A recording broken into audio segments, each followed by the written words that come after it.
श्री लक्ष्मण प्रसाद आचार्य जी, ऊर्जावान मुख्यमंत्री Hemanta Biswa Sharma ji, industry leaders, अन्य महानुभाव, देवी और सज्जनों, पूर्वी भारत और नॉर्थ ईस्ट की भूमि आज एक नए भविष्य की शुरुआत करने जा रही है। एडवांटेज आसाम पूरी दुनिया को असम के पोटेंशियल और प्रोग्रेस से जोड़ने का एक महाअभियान है। इतिहास गवाह है कि पहले भी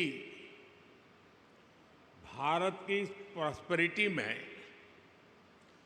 ईस्टर्न इंडिया का बहुत बड़ा रोल हुआ करता था। आज जब भारत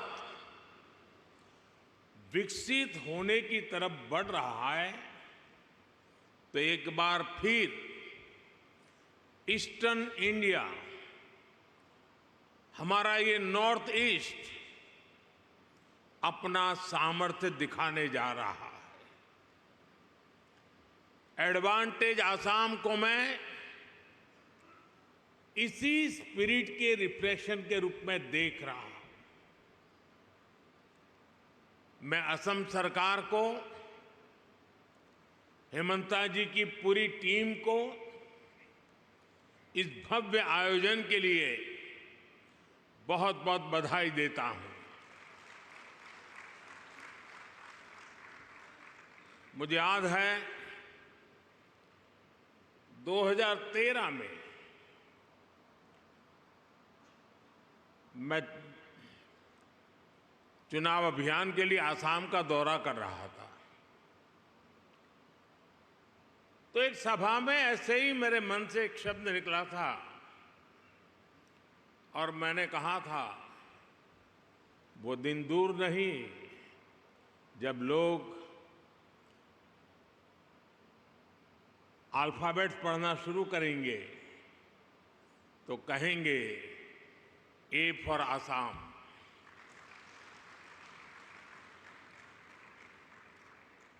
साथियों, आज हम सभी वैश्विक परिस्थितियों को बहुत बारीकी से देख रहे हैं, समझ रहे हैं। ये ग्लोबल अनसर्टेनिटी के बीच भी दुनिया के तमाम एक्सपर्ट्स उनके भीतर एक बात को लेकर सर्टेनिटी है, और वो सर्टेनिटी है भारत के तेज ग्रोथ को लेकर। भारत पर इस भरोसे का बहुत ठोस कारण है। आज का भारत आने वाले 25 साल की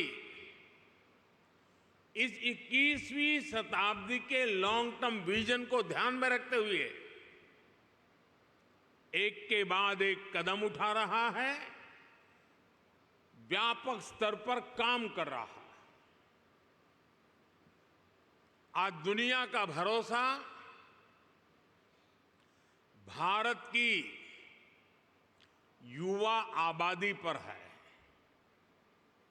जो बहुत तेजी से स्किल्ड हो रही है, इनोवेट कर रही है। आज दुनिया का भरोसा भारत के उस नियो मिडिल क्लास पर है जो गरीबी से निकलकर नई एस्पिरेशन के साथ आगे बढ़ रहा है। आज दुनिया का भरोसा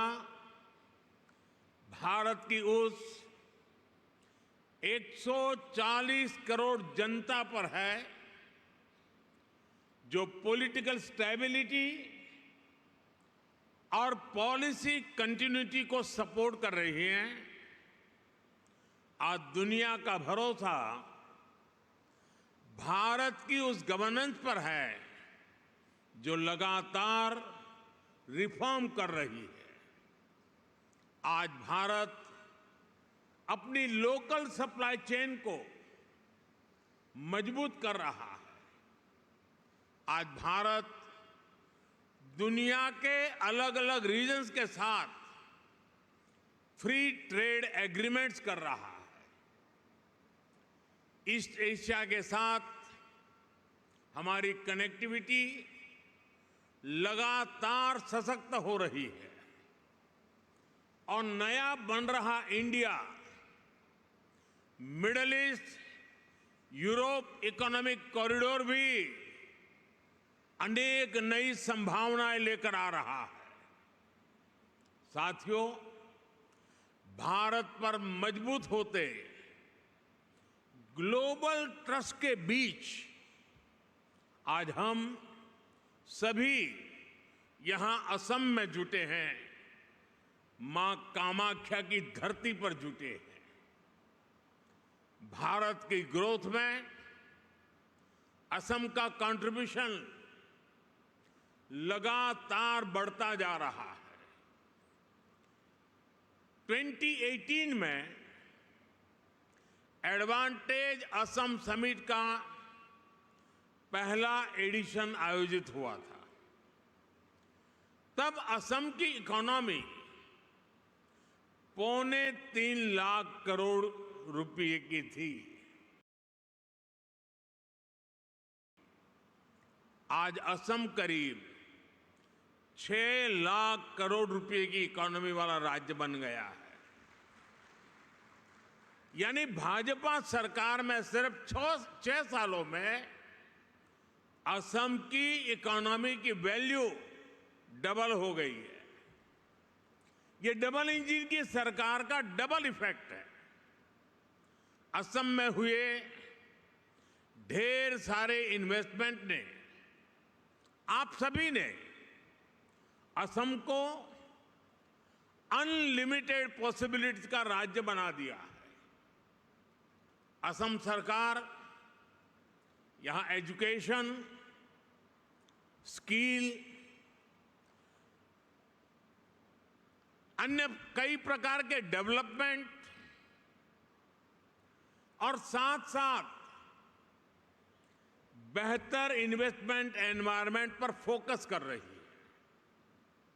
बीते सालों में भाजपा सरकार ने यहां कनेक्टिविटी से जुड़े इंफ्रास्ट्रक्चर पर बहुत काम किया है। मैं आपको एक उदाहरण देता हूं। साल 2014 से पहले ब्रह्मपुत्र नदी पर बस 3 पुल थे। यानी 70 सालों में सिर्फ 3 ब्रिज। लेकिन बीते 10 सालों में हमने 4 नए ब्रिज बनाए हैं। हमने इनमें से एक ब्रिज का नाम भारत रत्न भूपेन हजारिका जी के नाम पर रखा है। असम को 2009 से 2014 के बीच रेल बजट में औसतन 2,100 करोड़ रुपए मिले थे। हमारी सरकार ने असम के रेलवे बजट को 4 गुना से ज्यादा बढ़ाकर 10,000 करोड़ रुपए तक पहुंचा दिया। असम के 60 से ज्यादा रेलवे स्टेशन को भी मॉडर्नाइज किया जा रहा है। आज गुवाहाटी से न्यू जलपाईगुड़ी के बीच नॉर्थ ईस्ट की पहली सेमी हाई स्पीड ट्रेन चल रही है। साथियों, असम की एयर कनेक्टिविटी का तेज गति से विस्तार हो रहा है। 2014 तक यहां सिर्फ 7 रूट्स पर फ्लाइट्स ऑपरेट होती थी। अब करीब करीब 30 रूट्स पर फ्लाइट्स चलने लगी है।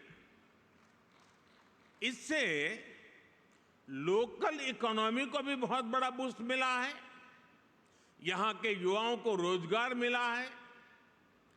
साथियों, ये परिवर्तन सिर्फ इंफ्रास्ट्रक्चर तक सीमित नहीं है। लॉ एंड ऑर्डर में अभूतपूर्व सुधार हुआ है। बीते दशक में अनेक पीस अकॉर्ड्स किए गए हैं। बॉर्डर से जुड़े लॉन्ग पेंडिंग इश्यूज का समाधान किया गया है। आज असम का हर रीजन, हर नागरिक, हर युवा यहां के विकास के लिए दिन रात मेहनत कर रहा है। साथियों, आज भारत में इकोनॉमी के हर सेक्टर में, हर लेवल पर बड़े रिफॉर्म्स हो रहे हैं। हमने ईज ऑफ डूइंग बिजनेस के लिए निरंतर काम किया है। हमने इंडस्ट्री और इनोवेशन कल्चर को बढ़ावा देने का पूरा इकोसिस्टम तैयार किया है। स्टार्टअप्स के लिए नीतियां हो, मैन्युफैक्चरिंग के लिए पीएलआई स्कीम्स हो, या मैन्युफैक्चरिंग कंपनियां और एमएसएमईज को टैक्स में छूट देना हो, हमने हर एक के लिए बेहतरीन पॉलिसीज बनाई है। सरकार देश के इंफ्रास्ट्रक्चर पर भी बहुत बड़ा इन्वेस्टमेंट कर रही है। इंस्टीट्यूशनल रिफॉर्म, इंडस्ट्री, इंफ्रास्ट्रक्चर और इनोवेशन का यही कॉम्बिनेशन भारत की प्रगति का आधार है। और इसलिए इन्वेस्टर्स भी देश के पोटेंशियल को, उनकी और देश की प्रगति की पॉसिबिलिटीज को बदलता हुआ देख रहे हैं। और इस प्रगति में असम भी डबल इंजन की स्पीड से आगे बढ़ रहा है। असम ने 2030 तक अपनी इकोनॉमी को 150 बिलियन तक पहुंचाने का टारगेट सेट किया है। मुझे विश्वास है असम इस लक्ष्य को जरूर हासिल कर सकता है। मेरे इस विश्वास का कारण असम के सामर्थ्यवान और प्रतिभाशाली असम के लोग हैं, यहां की भाजपा सरकार का कमिटमेंट है। असम आज साउथ ईस्ट एशिया और भारत के बीच का गेटवे बनकर उभर रहा है। इस पोटेंशियल को और आगे बढ़ाने के लिए सरकार ने north east transformative industrialisation scheme यानी उन्नति शुरू की है। ये उन्नति स्कीम असम समेत पूरे नॉर्थ ईस्ट में इंडस्ट्री को, इन्वेस्टमेंट को, टूरिज्म को गति देगी। मैं इंडस्ट्री के आप सब साथियों से कहूंगा, इस स्कीम और असम के अनलिमिटेड पोटेंशियल का पूरा लाभ उठाइए। असम की नेचुरल रिसोर्सेज और स्ट्रेटेजिक लोकेशन इस राज्य को इन्वेस्टमेंट का प्रीफर्ड डेस्टिनेशन बनाती है। असम के सामर्थ्य का एक उदाहरण असम टी है। असम टी अपने आप में एक ब्रांड है जो दुनिया भर में चाय के शौकीनों के जीवन का हिस्सा बन चुकी है। असम टी को 200 साल पूरे हो चुके हैं। ये लेगेसी असम को बाकी सेक्टर्स में भी आगे बढ़ने के लिए प्रेरित करती है। साथियों, आज ग्लोबल इकोनॉमी में बहुत बड़ा बदलाव हो रहा है। पूरी दुनिया एक रेजिलिएंट सप्लाई चेन की मांग कर रही है और इसी कालखंड में भारत ने अपने मैन्युफैक्चरिंग सेक्टर को आगे बढ़ाने के लिए मिशन मोड पर काम शुरू किया है। हम मेक इन इंडिया के तहत लो कॉस्ट मैन्युफैक्चरिंग को बढ़ावा दे रहे हैं। फार्मास्यूटिकल्स, इलेक्ट्रॉनिक्स, ऑटोमोबाइल, हमारी इंडस्ट्री ना सिर्फ डोमेस्टिक डिमांड्स को पूरा कर रही है बल्कि इंटरनेशनल मार्केट में भी मैन्युफैक्चरिंग एक्सेलेंस के नए बेंचमार्क बना रही है। इस मैन्युफैक्चरिंग रिवॉल्यूशन में असम बहुत बड़ी भूमिका निभा रहा है। साथियों, असम की ग्लोबल ट्रेड में हमेशा से एक हिस्सेदारी रही है। आज पूरे भारत के ऑन शोर नेचुरल गैस प्रोडक्शन का 50% से ज्यादा शेयर असम के पास है। बीते कुछ सालों में यहां की रिफाइनरीज की कैपेसिटी में बहुत बड़ी वृद्धि की गई है। इलेक्ट्रॉनिक्स, सेमीकंडक्टर्स और ग्रीन एनर्जी जैसे इमर्जिंग सेक्टर में भी असम तेजी से उभर रहा है। सरकार की पॉलिसीज के कारण असम हाईटेक इंडस्ट्रीज के साथ साथ स्टार्टअप्स का भी हब बन रहा है। साथियों, अभी कुछ दिन पहले ही बजट में केंद्र सरकार ने नामरूप 4 प्लांट को भी मंजूरी दी है। आने वाले समय में ये urea production plant north east सहित पूरे देश की यूरिया की डिमांड को पूरा करेगा। वो दिन दूर नहीं जब असम पूर्वी भारत का एक बड़ा मैन्युफैक्चरिंग हब बनेगा और इसमें केंद्र सरकार हर तरह से राज्य की भाजपा सरकार को मदद कर रही है। साथियों, 21वीं सदी में दुनिया की प्रोग्रेस डिजिटल रिवॉल्यूशन, इनोवेशन और टेक्नोलॉजिकल प्रोग्रेस पर निर्भर है। इसके लिए हमारी तैयारी जितनी बेहतर होगी, दुनिया में हमारी ताकत भी उतनी ज्यादा होने वाली है।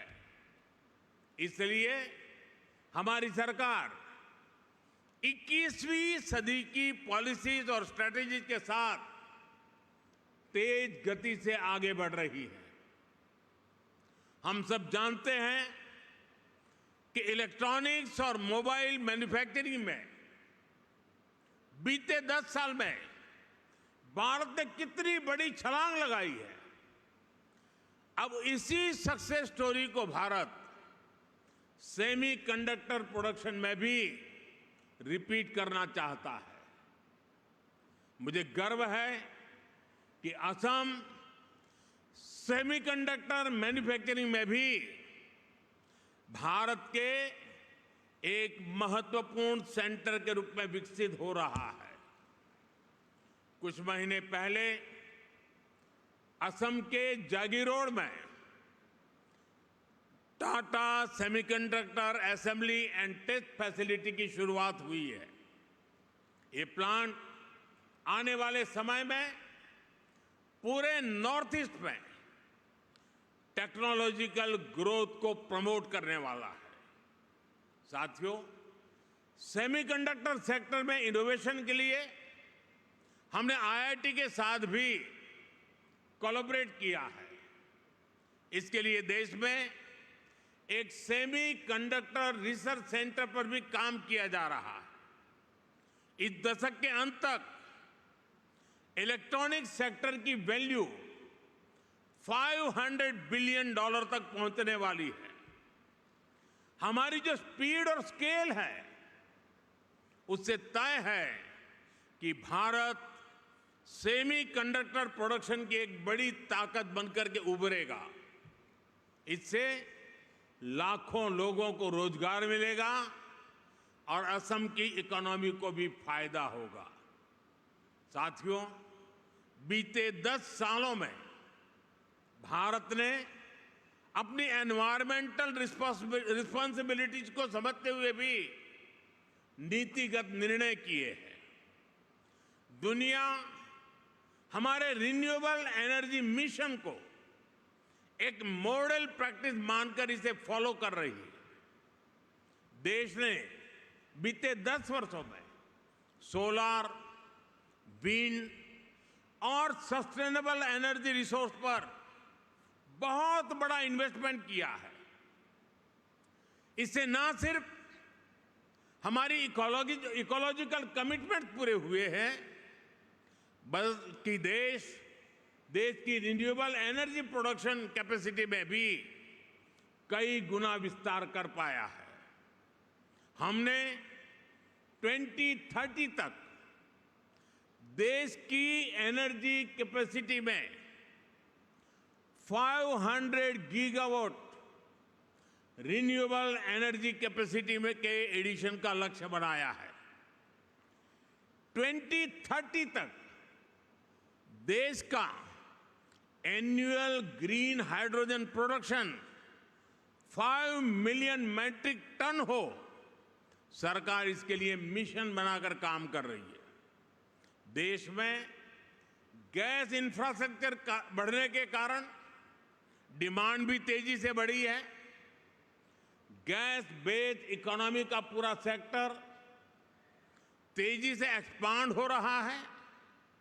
इस जर्नी में असम के पास बहुत बड़ा एडवांटेज है। सरकार ने आप सबके लिए बहुत सारे रास्ते बनाए हैं। पीएलआई स्कीम से लेकर ग्रीन इनिशिएटिव के लिए बनी सारी पॉलिसीज आपके हित में है। मैं चाहता हूं कि असम रिन्यूएबल एनर्जी सेक्टर में एक लीडर स्टेट बनकर के उभरे, और ये तभी हो पाएगा जब इंडस्ट्री के आप सभी लीडर्स यहां के पोटेंशियल को सही तरह से मैक्सिमाइज करने के लिए आगे आएंगे। साथियों, 2047 तक भारत को विकसित भारत बनाने में पूर्वी भारत की भूमिका बहुत बड़ी होने वाली है।